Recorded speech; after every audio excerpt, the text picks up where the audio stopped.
Start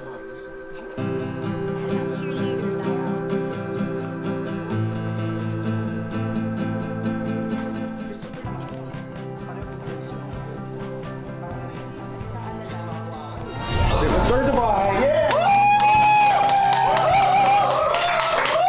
Night-eye kapuso, pahingan po ng 20 minutes ng inyong hapon. Ako po si Boy, and welcome to Fast Food. Night-eye kapuso, please welcome. Ito ay isiniship nila ngayon, pero pag-uusapan mo namin din yan. Christopher Martin and Elvin!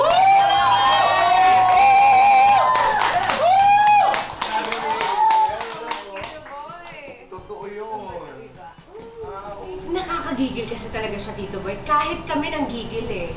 Kasi all throughout Makiling, yung mga tao, yung mga comments nila, nanggigigil sila kay Magnolia, kay Portia, kay Seb, sa Crazy Five. But this time, ibibigay namin yung gigil at yung satisfaction nila, ng viewers, ng audience. But then, may twist. Abangan natin. Abangan yan. Kasi kahit kami, nagulat kami. Kasi kami Tito Boy nagulat kasi yung last taping day namin, doon lang din namin natanggap yung ano na yung certain script. Okay. Oh my gosh, ang daming fans nung sa Mira. Tapos sabi niya, patingin. Sabi ko, grabe, Jomimi, ito na yun. Proud siya. Oh. So, nakakatuwa kasi some mga ibang partners, diba, would feel insecure, especially na sa same industry lang kami. And Not same Derek. love kita. But not Derek. So, nakakatuwa. I'm willing to do everything as long as I'm learning. But, hindi ko kaya gawin ang against sa values ko.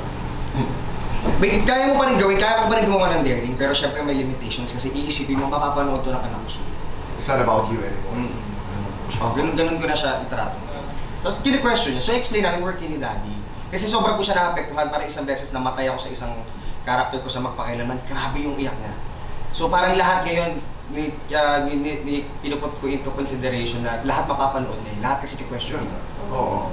Dito ba yung mga ano yun? Mga BL na mga Magpakailanman.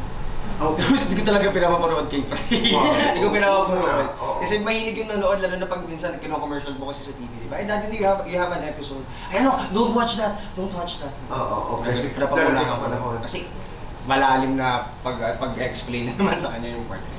Nasaan mo man ako? Bago mo na na! Huwag kang matakot! Huwag ka sabing matatakot! Kung gusto mo masaktan, mag-back-appointment ka sa assistant ko. Sa susunod na yan, sinasabi ng dalawang ito kung gaano kasama ang pamilya natin. Sinasabi yan, magaling ka ng Susan! Wala kami dito pa ko. Nakapaglas namin. Alam namin ang mga sinasabi niyo masama laban sa'yo. Sa akin? Ano sinasabi nila sa akin? Ang dami. Nag-iimbento ka, Chang Susan. Wala silang sinasabi. Chang Susan! Ano magaling ka ba?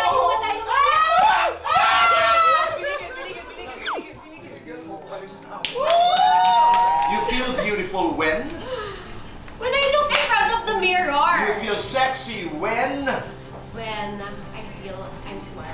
Pinakagwapong artistang na-meet mo, malibang kay Derek. Christopher!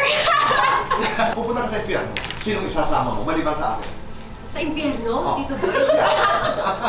Sino ba? Shucks, ayoko magsama ng kahit sino. Sino? Yung handler ko na lang kasi sino-stress ka. Sino? Lights on or lights off? Lights off. Happiness or chocolate? Happiness. Best time for happiness. Every day. Tuntun, tenten. Tuntun! Leading man, kontrabida. Kontrabida. Malaki, mahaba. Malaki. Matino, romantiko. Romantiko. Hollywood star na kamukha mo. Zac Efron. Uy! Makiling co-star na mas gwapo sa'yo. Si Derek. Bagay na nagpapasaya sa'yo. Bagay masaya sa akin. Bagay, bike. Lights on or lights off? Lights on. Happiness or chocolate? Happiness. Best time for happiness. Every day.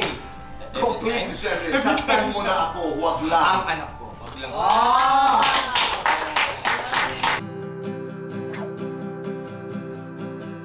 Ako, ang sa akin kay Seb, nasa huli ang pagsisisi. Huwag mong gawin yung mga bagay na alam mong may karma. Nako. Ako, Pero sa akin naman, dapat pakinggan mo palagi ang puso mo, yung sinasabi ng puso mo.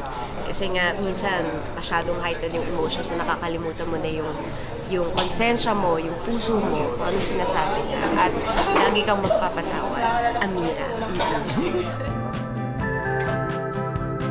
Ito pinakamahirap kong fast talk, lagi akong wholesome. Ilang ko natanong naman. Hindi ka wholesome na yun? Hindi pa masyadong ano yun, may medyo nagtakil lang ganun tao. Pero fun, kasi sabi ko, ready naman ako sagutin yung mga ganong klase. Ano lang siya, sinagot siya ng puso. Ngayon ko lang narinig si Christopher mag-rap kanina. Ganun kabilis, diba din? Ganun siya kabilis mag-explain. Pero masaya to be here again. And yun, buti na ang masaya kasi mas mahaba yung conversation with Tito Boy.